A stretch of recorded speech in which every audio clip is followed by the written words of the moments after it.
Last night, we got the latest set of numbers from Casey's General Stores, which is a chain of 2,900 roadside convenience stores across 19 states, mostly located in very small towns. Now, I have been a big, unmitigated fan of Casey's for a couple of years now because they found this great niche. There's a reason the stock's up almost 2,400% over the past 20 years. These guys intentionally target smaller markets where their gas stations and convenience stores with fresh, hot food can become a big draw. And that's what's turned Casey's into a spectacular regional to national growth story. It's also, by the way, why the stock always seems to fly under the radar on Wall Street. Most people in the financial industry have never seen a Casey's with its stores mostly in the Midwest and Southeast, and they certainly haven't tried its absolutely fantastic breakfast pizza.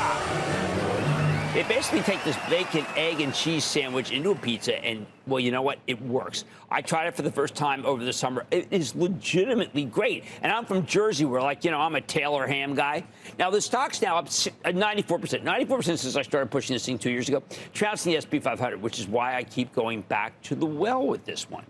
However, after the stock soared in response to earnings in early June, Casey spent most of the summer trading sideways. As we awaited the company's earnings last night, it was off about 10 points from its July highs, even as it was still up 30% for the year.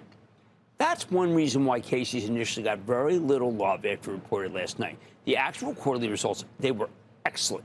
Excellent. We're talking a healthy top and bottom line beat with 11.5% revenue growth as every individual business line came in stronger than expected. Casey's inside same-store sales were up 4.3%. Wall Street was only looking for 3.6%, with prepared food coming in much better than expected.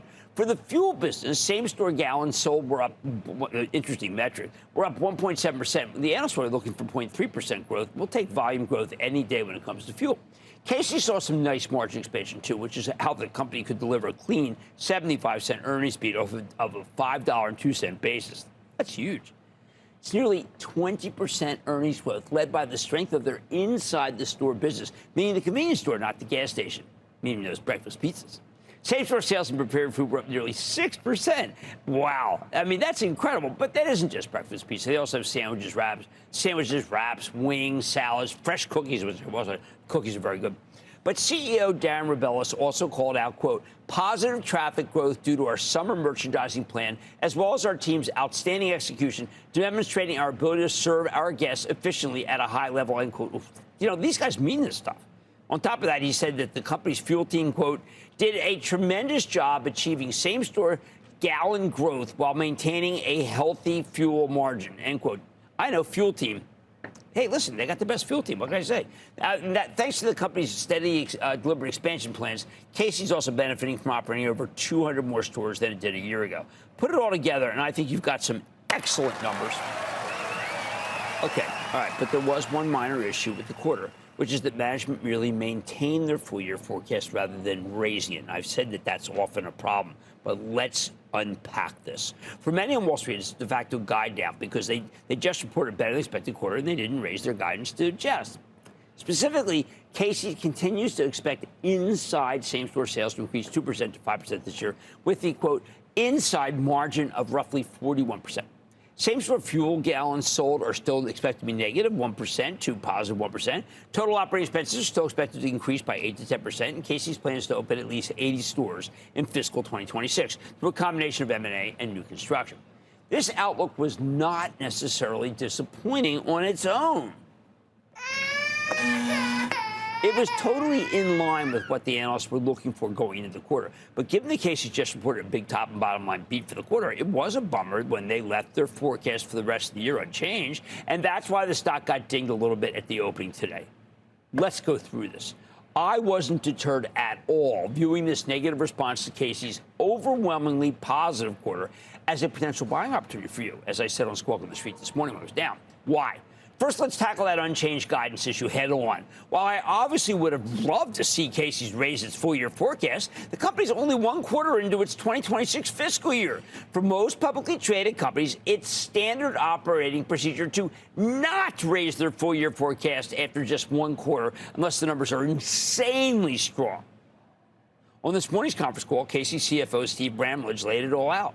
Quote, consistent with our past practice, we plan to update annual guidance on our second earnings quarter call when we're through the seasonally largest time of the year, end quote. There, you just said it, okay?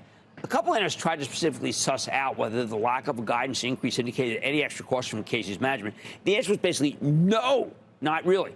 Management simply reiterated that they'll provide an update on their outlook after the second quarter, which is the way they do it when there's, quote, more visibility into the balance of the year, end quote. Hey, that's fine with me, especially given the company's great track record. It should be fine with you. It's the chance to buy it without the what I think is going to be a guide up next quarter.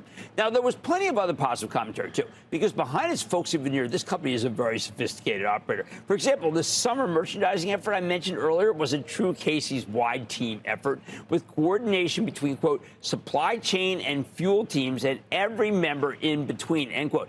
And Rebel has mentioned that their data and insights, which are gathered from their nearly 10 million Casey's Rewards members, help inform merchandising efforts along with the company's pricing strategy and even decisions like bringing back a popular limited-time-only LTO barbecue brisket pizza, which I also had, and I got to tell you is... pleasure. Management also said it's taking market share in fuel and it's doing so without sacrificing margins. I told you they had a good fuel team. It's all very impressive, and after this quarter, I remain very much in the bull camp on Casey's. And it seems like the market agrees. After trading lower for most of the day, Casey's shares did catch fire in the afternoon, rallying about 25 points in the final 2 hours of trading to close the day up almost $20 or nearly 4%. That's why that morning call was so important, okay? So here's the bottom line. Last night, we got another terrific quarter from Casey's General, one of my absolute favorite under-the-radar growth stocks. You could buy this one and put it away. While the stock initially did react because management left their full-year forecast unchanged, I think they only did that because they feel it irresponsible to raise their guidance after just one quarter, as many companies do. They don't want to get ahead of themselves. But everything's going great at Casey's, and the market eventually got this one right. Still, after today's gains, you know what? I think there's much more upside to come. Mad Money's back after the break.